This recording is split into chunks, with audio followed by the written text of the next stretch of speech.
Assalamualaikum warahmatullahi wabarakatuh. Yang terhormat Ibu Berlitina Puspitasari, selaku dosen pembimbing mata kuliah Komunikasi Bisnis, dan teman yang berbahagia. Puji syukur marilah kita panjatkan kepada Allah Subhanahu wa Ta'ala atas rahmat berupa kesehatan dan salawat serta salam semoga tetap tercurahkan kepada Rasulullah SAW. Topik yang akan kita bicarakan mengenai Grab. Saya Indriani selaku moderator akan membimbing jalannya diskusi ini. Sebelumnya, saya akan memperkenalkan anggota kelompok saya terlebih dahulu. Perkenalkan, nama saya Mujofika. Perkenalkan, nama saya Umi Fadila. Perkenalkan, nama saya Syahria Fadi Effendi. Perkenalkan, nama saya Azhar Irfan Fatihah. Perkenalkan, nama saya Violanda Yunira. Nama saya Wahdani.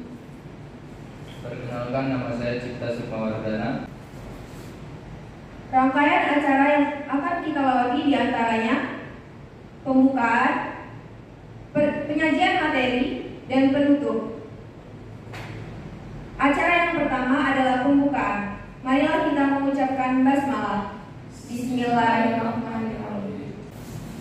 Selanjutnya adalah penyajian materi. Saya memberikan kesempatan kepada penyaji untuk membacakan hasil diskusi penyaji. Di sini saya akan menjelaskan sejarah dari perusahaan Grab. Perusahaan Grab ini didirikan oleh Anthony Tan dan Hoyolin Tan pada Juni 2021. Saat ini Grab menyediakan layanan di Indonesia, Singapura, Filipina, Malaysia, Vietnam, Myanmar, dan Kamboja. Grab saat ini telah menjadi status sebagai startup destination, startup yang memiliki fasilitas perusahaan sebesar 10 miliar US dollar pertama di Asia Tenggara. Grab Indonesia dimulai tahun 2014 dengan mendirikan anak perusahaan PT Grab Indonesia. Perusahaan ini berhasil meng-grab driver sebanyak 5 juta di tahun 2017. Selanjutnya yaitu visi dan misi dari Grab. Visinya menjadi yang terdepan di Asia Tenggara dengan memecahkan permasalahan transportasi yang telah ada serta memberikan kemudahan mobilitas pada 620 juta orang di Asia Tenggara setiap harinya. Misinya, pertama, membuat platform transportasi yang paling aman. Kedua, membuat semua orang dapat mengakses pelayanan transportasi yang baik. Ketiga, meningkatkan tarif hidup mitra Grab. Selanjutnya akan dilanjutkan oleh rekan saya. Grab adalah perusahaan pertama dalam industri ride-hailing global dengan sistem manajemen dengan kualitas KPI sertifikat ISO 9001/2015. Selanjutnya akan dibahas oleh rekan saya. Selanjutnya saya akan menjelaskan beberapa layanan dari Grab. Yang pertama adalah GrabCar.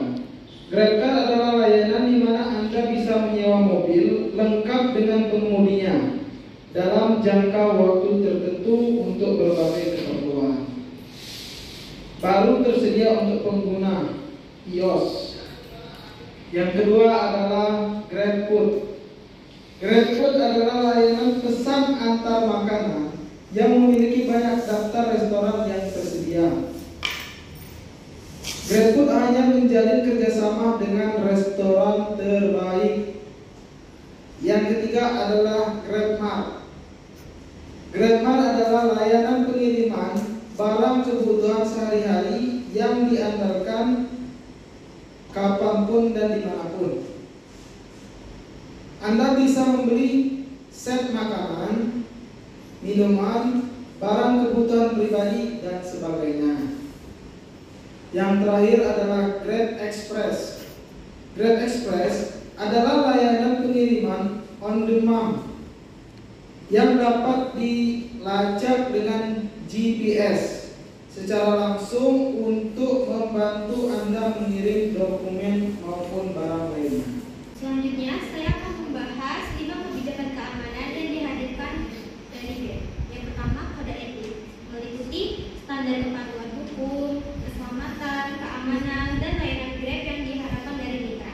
Yang kedua, perlindungan data. Janji Grab untuk menjaga data dan informasi pribadi agar tetap aman dan terlindungi. Yang ketiga, keamanan data. Komitmen Grab dalam memastikan sistem tetap terlindung dengan baik untuk menjaga privasi. Yang keempat, anti pelecehan.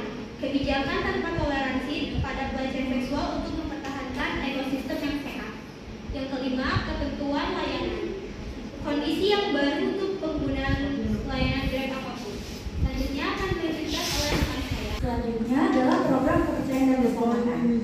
Untuk memenuhi standar kualitas, Grab membangun fitur kepercayaan dan keselamatan serta program-program baru secara terus-menerus dan holistik, yaitu 1. Pencegahan, 2. Perlindungan, 3. Tindakan.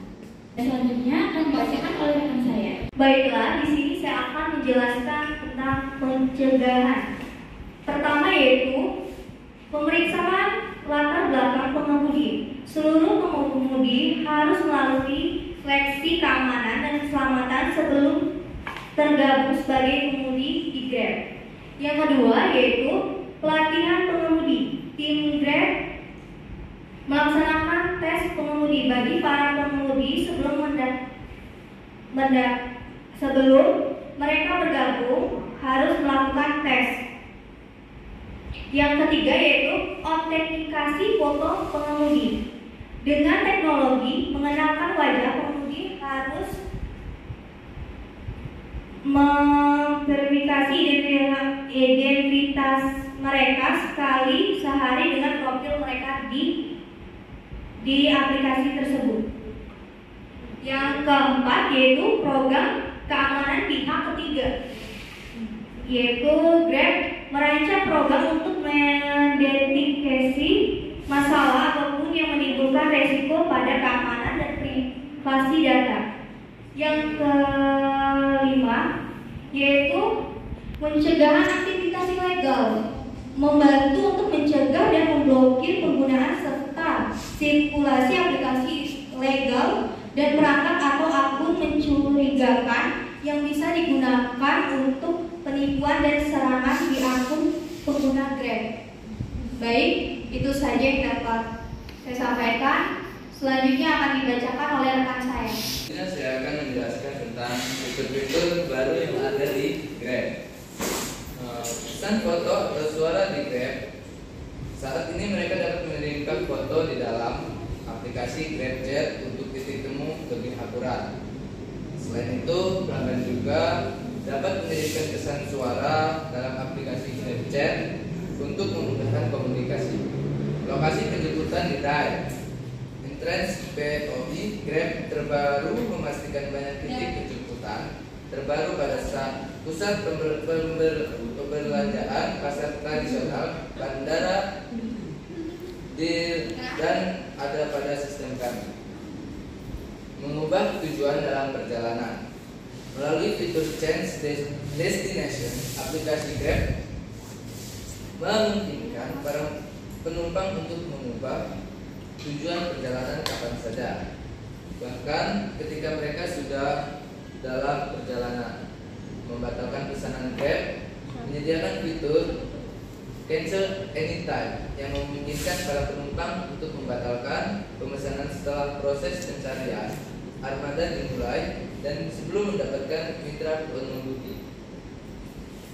Dan ini fitur layanan yang kami sediakan di dalam aplikasi yang paling banyak digunakan oleh penggunanya, yaitu GrabFood. GrabFood adalah layanan pesan antar makanan dan minuman yang menggunakan jasa Grab.